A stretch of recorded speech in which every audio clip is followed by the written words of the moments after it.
So I want people to understand, I want them to think. We live in a society where we're bombarded with commercials, big pharma, you know, so they give you all the warning on Opdivo, the immune therapy that's a new chance for new life. And when you look at the little picture at the bottom, it says they live 12 months versus the 9 months of the control. The control, these experiments aren't done. The vaccines don't have to be made or regulated like drugs. They're biologics. They're given a free pass. There's a vaccine court. You can't sue the doctor. You can't sue the manufacturer. There's a federal court that oversees vaccine injury, and it's more corrupt than anything you could ever imagine. And so they do everything they can to keep the public from knowing that every single shot damages you, and you might not see the cancer for 2 decades. And that's the very first thing. If we lived a biblical life, but also a biblical life is render unto Caesar what is Caesar's. That's money. They could have all my money. They don't have any right to do anything to my body. They don't have any right to inject anything I don't want injected into my body. So to live a healthy life, prevent anyone from forcing you to take toxic drugs, and it's mind control. I was the same way. I was brainwashed. How are we brainwashed in our society? We all have the TV on. Interestingly, in this whole XMRV thing, my mom was watching Good Morning America one day back in Frederick, Maryland, and I'm in California. This is probably 2010 or so, or 11, when the press shut everything down. And she says, "Judy, it just went around the ticker tape at the bottom of the screen that you know, XMRV is proven false. You can all go home. It was a lab contaminant." Well, it may well have been a lab contaminant, but it's in humans and it's been there quite a while. So we need to turn off these TVs. The media is 95%. You know, Big Pharma owns the media. Our politicians. We need to dig deeper. We need to look in the truth. We need to start reading books again. Scientists don't ask questions. All I did wrong, my only crime, was I asked too many questions. Really? In the United States of America, we're censored. Everything's censored. So to look at things like natural news, to come to meetings like The Truth About Cancer, I was just floored today because, you know, today was the first time I was treated like a human being who had knowledge. Wonderful to be here today. My name is Judy Mikovits. I'm a PhD biochemist and molecular biologist.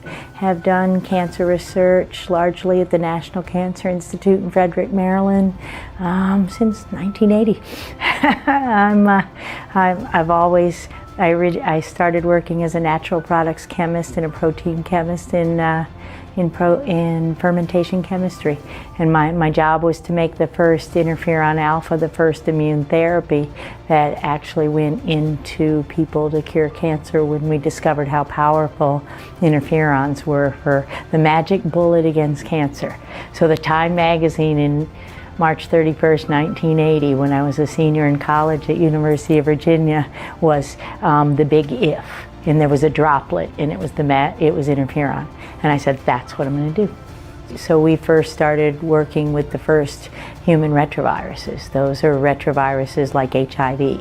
So we were among the first people to begin recognizing that when the young men were getting sick with all of these opportunistic infections, it used to be called gay-related immune deficiency GRID, and we isolated the virus, HIV, and pretty well changed the world with our research. My PhD thesis actually shifted the paradigm. So at the time we thought that a type of T cell was the problem in the disease, and that was the T cell that was being killed, but it wasn't being killed by the virus. It was being killed by indirect mechanisms. We used to call it bystander effects, because my PhD thesis, in fact, was defended a week after Magic Johnson declared he was HIV positive. That was November 14, 1991.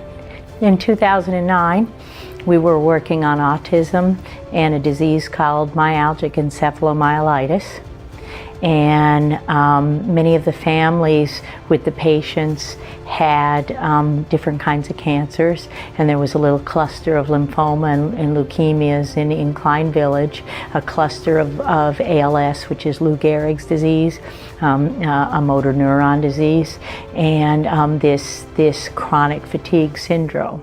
And it looked like a virus, it smelled like a virus, a retrovirus, because those are the kinds of viruses that disrupt the immune system.